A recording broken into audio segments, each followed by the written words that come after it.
What is good, Ninja? OG over here from Player Essence, and welcome to another News Essence video. Today we have the launch of the PC version of Chrono Trigger, but things aren't quite as good as some would have hoped. We're gonna go over what's wrong with that version of the game, also some of the benefits of it as well. We're also gonna talk about some of the tech details for Outlast that just launched on the Nintendo Switch, and of course that game just got a surprise launch recently. Plus we also have a release date for Outlast 2 on the Nintendo Switch. We're also gonna discuss the Lego collection that's coming to Nintendo Switch as well, with 3 Lego games all bundled into one, so you might wanna hold off on buying any of the Lego games on the Nintendo Switch. So let's go ahead and get right into the news. Chrono Trigger on the PC. The game just launched and there's some great benefits to it. However, there are some problems. There's some big problems with the game, and we'll discuss that before you drop your money on the game. So let's talk about it in terms of the details for those who don't know what Chrono Trigger is and what you get extra with this. So Square Enix has released Chrono Trigger for the PC via Steam for $14.99. Now the PC version offers the following features. You get 2 extra dungeons, including the mysterious Dimensional Vortex dungeon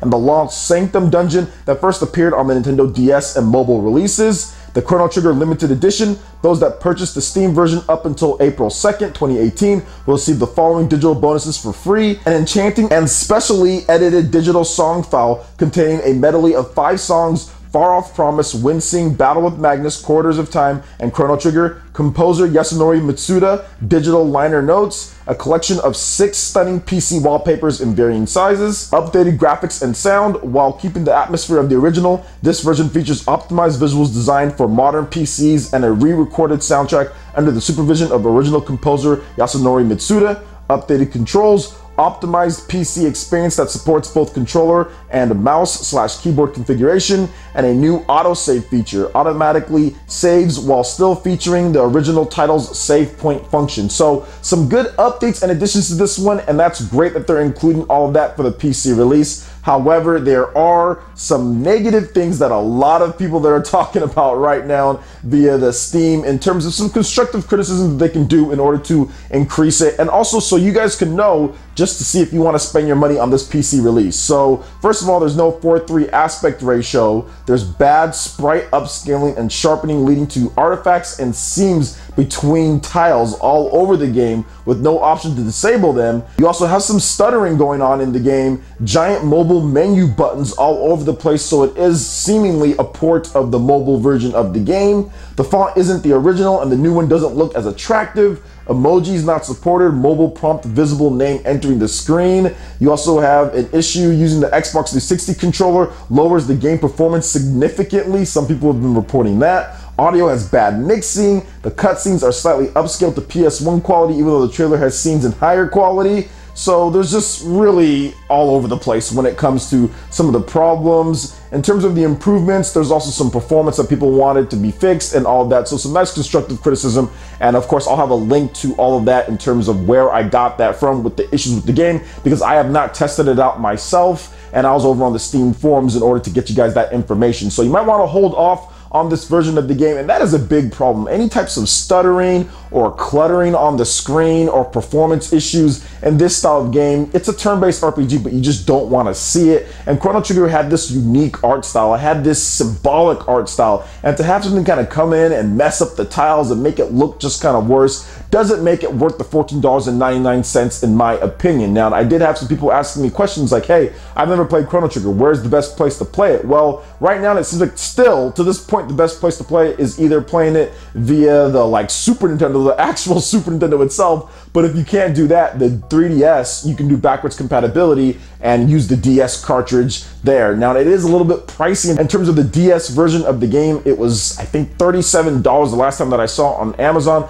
but you can play that game anywhere that you want, and it has all of the extra content that they talked about in there. And of course, it retains all of the original things that made the game look and sound great. It's just amazing to have on the Nintendo DS. And like I said, you can play that backwards compatibility with your Nintendo 3DS. So that's really cool. So that's probably still the best place to play it right at this point. I know there's like virtual console that you can do on Wii or something like that as well, but I think 3DS might be your best bet in terms of all the content and also with being able to just play it anywhere. So Yeah, it's unfortunate that they kind of screwed up Chrono Trigger. And of course, this was kind of expected that they were going to bring over the mobile version, but many people thought that they'd clean it up a little bit, or at least modify it to make it look like the normal console release. Square Enix has brought over mobile versions of Final Fantasy games and other stuff beforehand, but this one seems a little bit more sloppy than the other ones out there. So we do have a big issue with the PC port of Chrono Trigger, and I'm hoping that they get that fixed up with patches and updates down the line, which I think that they will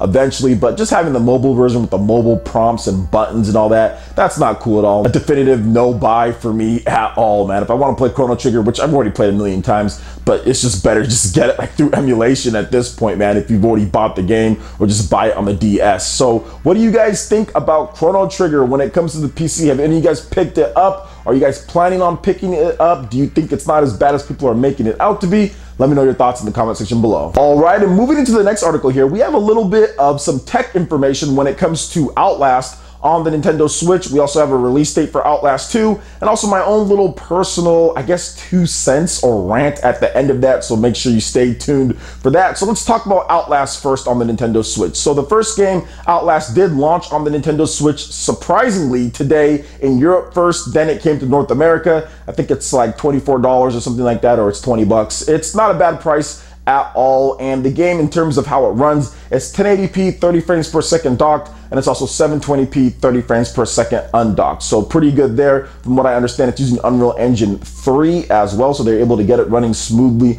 on there. Now, it's not a game that has a ton of stuff going on. A lot of times you just see like you and like a couple other people on screen or whatever it is, but at the same time, it's still cool to have this style of game on the Nintendo Switch. There's not a lot of horror games out there, and this is a very unique one. I talked about it earlier, to where you basically just run from people. I mean, not my style of game, but at the same time, it's cool for those who want it. Now, another thing that we need to note is that Outlast 2 is coming out on March 27th. Now, no technical information on there, but I'm guessing that'll be similar to Outlast 1, which is 1080p 30 docked and 720p 30 undocked. So let's talk about my little rant real quick, because I've had a number of people that just won't stop. They don't get it when it comes to resolution, when it comes to what I personally feel. Guys, look, and I'll always say this, I'll never expect you guys to be mad at what I'm mad at. If I don't like something in the game, I'm not expecting you guys to not like something. If I don't care about something in the game, I'm not expecting you guys to feel the same way or like the same thing or anything like that. But when it comes to frame rates and resolutions, and when it comes to all that stuff, I'm just not the biggest stickler on those things. Those things do not make me upset. I don't get raged or start crying or complaining or claim that something's rushed or claim that something isn't good because of 180p difference, or because it's not running native 720p, or because it dips here and there, or because the frame rate is off by a couple. I've never been that type of person. I never will be that type of person. I just play the game, and if the game is fun, it's cool. Obviously, if it looks good, it looks good. If it doesn't look good, it doesn't look good. I don't look at numbers to tell me whether I'm going to like something or not. And I've never done that, and I never will do that. And I'm never going to get upset and crazy about what other people think is wrong in a game, just like I don't expect any of you guys to get upset or crazy about stuff that I don't like. For example, the other time I was talking about Shin Megami Tensei, how there's a first-person battle camera. I didn't tell you guys to be upset or crazy about that. That's just something that I personally dislike. So I'm never gonna go after anybody else that thinks that it's not that big of a deal or a game changer or anything like that, because there's certainly some games that I just can't stand, like a first-person like RPG battle system, or even first-person shooters or any other games like that. I'm not gonna tell you guys to dislike that or be mad or be angry or say that something's rushed or make assumptions on the development just because I don't like something. I used to play games on my Nintendo 3DS, they're like at 240p or something like that. Just recently, like heck, Metroid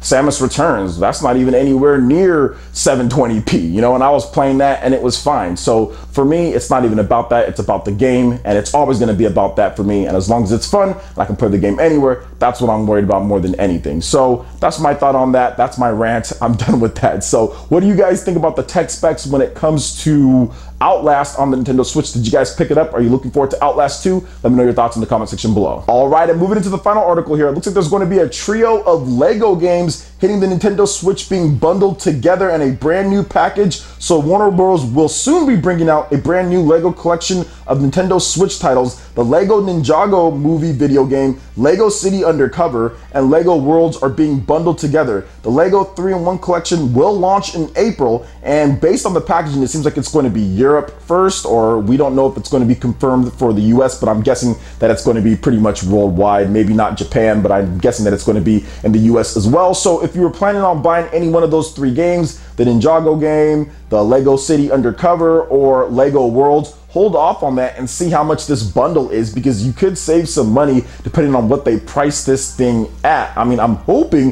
that it's going to be a $60 release, so it's 20 bucks per game. That's actually a good price. I've been holding off on Lego Worlds and Lego City Undercover, and I think this might be the bundle to get me into this, just because I did buy one Lego game. What was it? I think I bought Lego Marvel Superheroes, and I honestly don't like the Lego games at all. I think that they're just not that fun to play, especially with my daughter. But at the same time, I think Lego City Undercover is a higher quality game, and I also think Lego Worlds, the Minecraft style game, I haven't heard too great of things of that, but I did want to play Lego City Undercover. I did play that a little bit on the Wii U. Necessarily wasn't my cup of tea, but I think there's some local co-op in there, so maybe my daughter would like to play it as well. So just to let you guys know, if you're planning on buying any of these Lego games, might want to hold off until that bundle to see what price you can get on that, and maybe get a little bit more game up for your buck. So what do you guys think about all the different articles that I talked about here when it comes to Legos, when it comes to Outlast, and when it comes to Chrono Trigger on PC? Let me know your thoughts in the comment section below. All right, Ninja, that wraps it up for this video here. Go ahead and check out the links in the description below. We've got Facebook, we've got Twitter. Go ahead and give us a like and a follow on our social media. Really helps us spread the content of Player Essence across the interwebs in addition to YouTube.